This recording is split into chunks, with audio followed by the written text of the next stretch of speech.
Okay, prior to the commencement of this video, I gave students a brief introduction into sedimentary rocks. So we looked at, initially, what the students already know. So I basically quizzed the students, what do they know about sedimentary rocks? Do they know the types, how they form, can they pick them from igneous and metamorphic rocks? So we basically got some level of understanding where the students are at. So I don't want to bore them with repetitive material they already know. We then looked at a video which is purely just looking at landscapes, which basically gives the students a visual demonstration on how these sedimentary rocks form. So we can start thinking about the big picture. These are big picture processes. I don't want them to think small picture, but actually big picture. We then looked at the erosion and transportation process of how sediments are weathered and eroded and then are transported to the point where they deposit. We looked at rounding of grains over distances and also main components that make up sedimentary rocks. Okay, so now on to the next part of the lesson. So there's actually three types of sedimentary rocks. The first type we're going to look at is our classic model of sedimentary rocks, which is clastic rocks.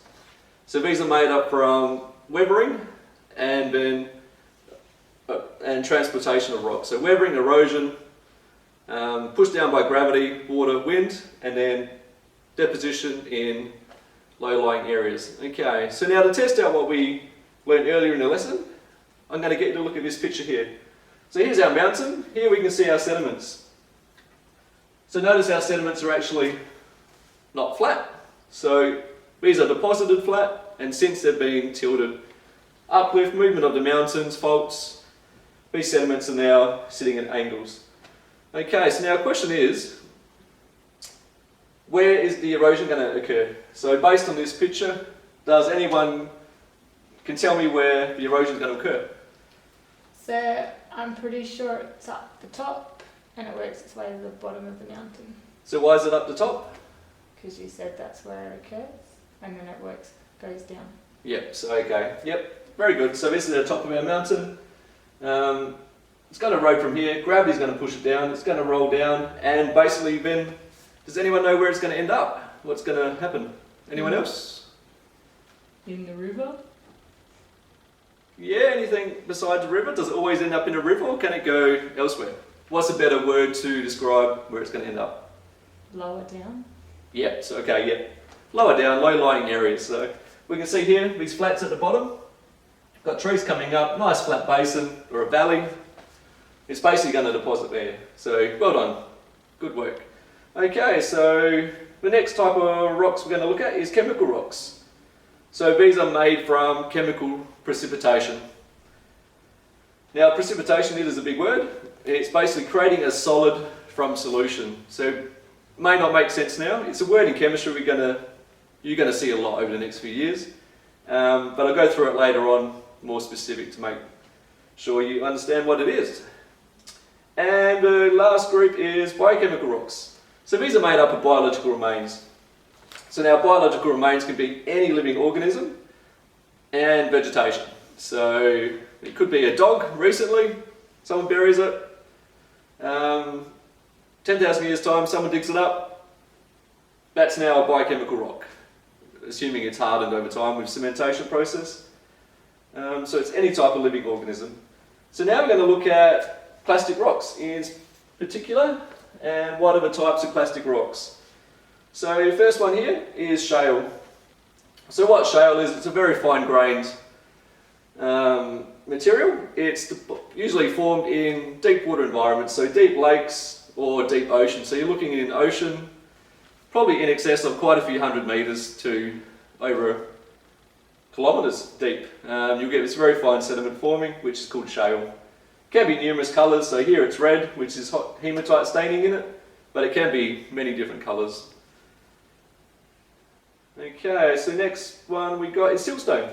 So siltstone here, so siltstone is basically a slightly larger grain size, deposits in slightly more shallow water. So here we're looking towards a kilometre, here we're looking 200 metres, generally deposits in ocean settings, so 200 metres water depth to about 800 metres, you're probably going to see quite a bit of siltstone. So finer grained, that's where it deposits.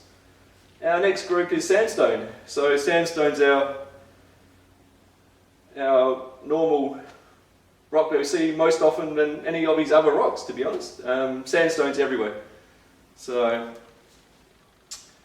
and what we'll have a look at now is, I should give you some rocks. So I'll pass out this rock first.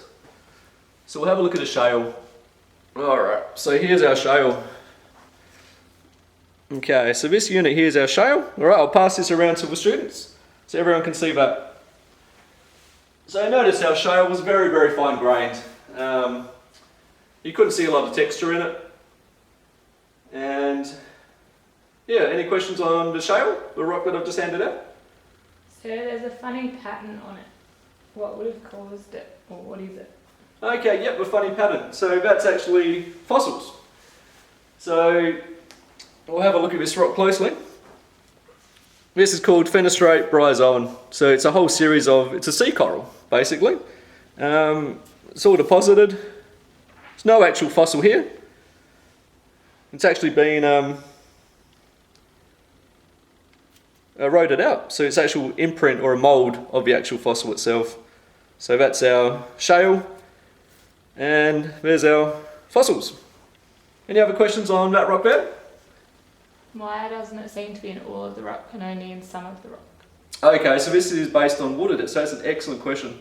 Okay, so we have a look here. Here's our shale. So this is deeper water marine. Think about where corals live. What water depth do you see corals? Shallow. Very shallow, so photic zone. So basically, deep water, there's no corals, there's going to be no fossils then, is there? Because there's no corals that actually grow there. So clearly where these corals are is basically shallow water. So the seawater's actually gone up and down, and here's our evidence. So we got shallowing on either side of a deep water setting. So our sea level's gone up and down basically. So that can tell us a lot about water depth, things like that. So we get a lot of information from sedimentary rocks. Okay, I'll pass out a sandstone now. So here's our sandstone. Got lots of nice colours in it. This isn't layering. This is actually a fluid called iron oxide, which has moved through the rock. So hematite and goethite staining. So I'll pass that rock out to everyone. Okay, so what have we got next? So conglomerate.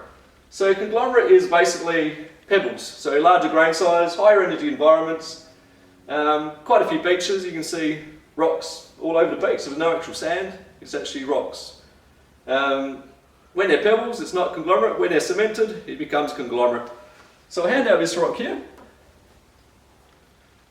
This is from a beach. So can the class see that one? Alright.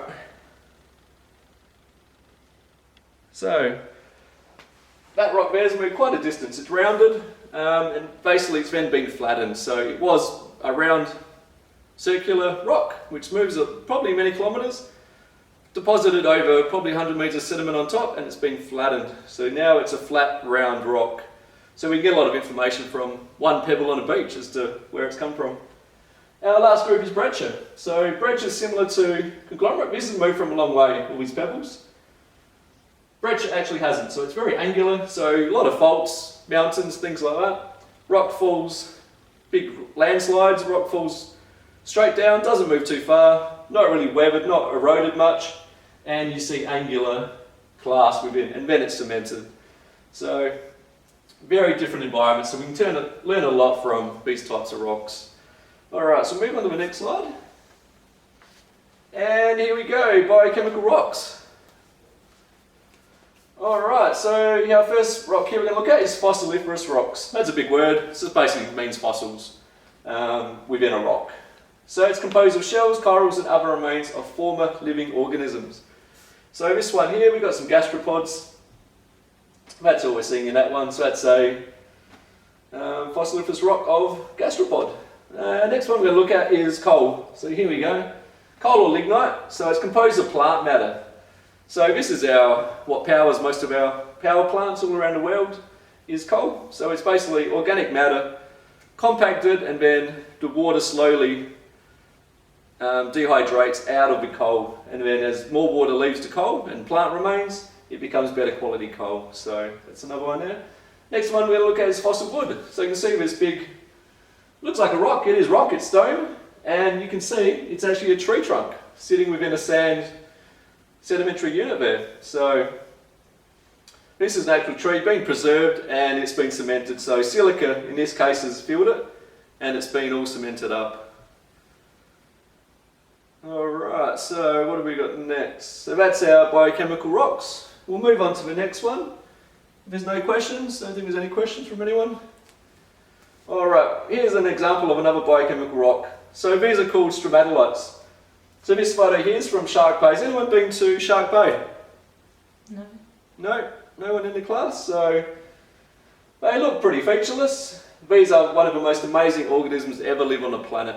Very rare. So Shark Bay in Western Australia is one place where we are. Coorong in South Australia is another place where we are, but we're very rare today. So these are created by cyanobacteria, which is the oldest living organisms known on the planet. So the oldest one's about 3.5 billion years. So this is the very earliest life forms we ever saw. So these turn carbon dioxide into oxygen through photosynthesis and made it possible for other organisms to live, including humans. So I'll pass out a stromatolite to everyone. Have a look. So this is a fossil stromatolite. And you can see the funny textures on it. That's a very classic stromatolite appearance. So it's got rounded rings basically, and that's our stromatolite. So I'll pass that around to everyone to have a look at. So how old are they?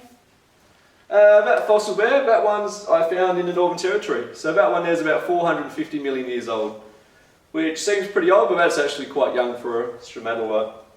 And they still exist today, so, but very rare. Back billions of years ago, they were a lot more common around the world. So if you see stromatolites in it, here's our rock with stromatolites. That's a biochemical rock. So straight away you know that's sedimentary. Alright, let's move on to the next one.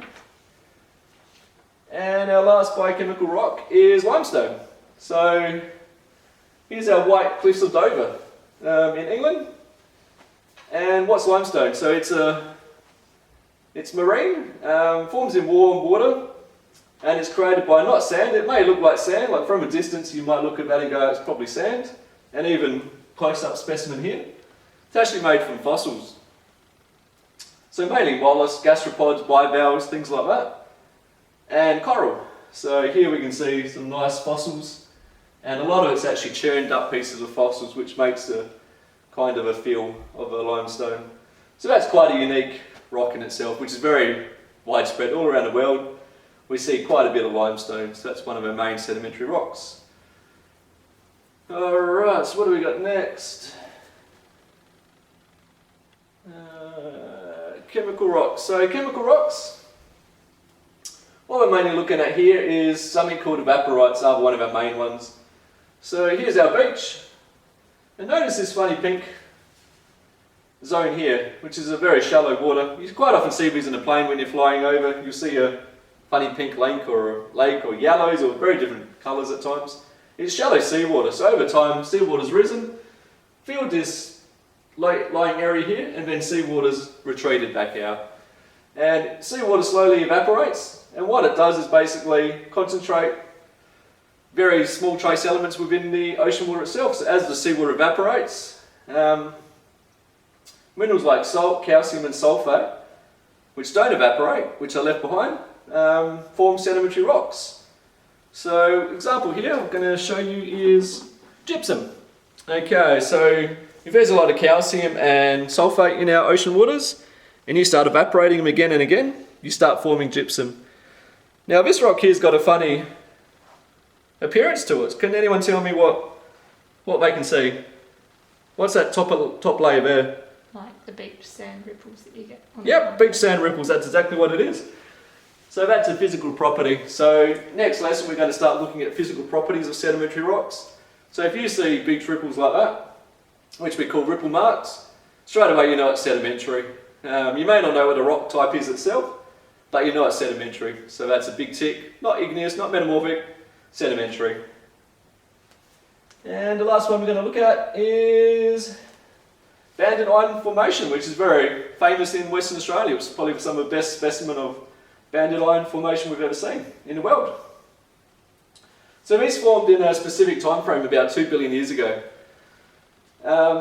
these resulted from release of oxygen from our stromatolites that we've already looked at. So basically the atmosphere at the time was very carbon dioxide rich. Suddenly there was a big oxygen layer, and that combined with dissolved iron in the seawater to form these amazing layers. So I'll give you a rock here to pass around. So here's our banded iron formation. Everyone can see that. Any questions on banded iron formation? There's heaps of red in the photo. What's that from? Or is Okay, that the so iron part of the banded iron? Yep, the grey is our iron, so that's what we're mining for to make iron ore. The red's actually usually a hematitic shale, so it's a very fine-grained clastic rock that we saw before. These are deposited on the ocean floor, so pretty deep water, and that's the process there. So that's the end of our lesson today. Next lesson we're going to look at physical properties of sedimentary rocks and give you more rocks and information to show. So I hope you enjoyed the lesson, and we'll see you next lesson, class. Thank you.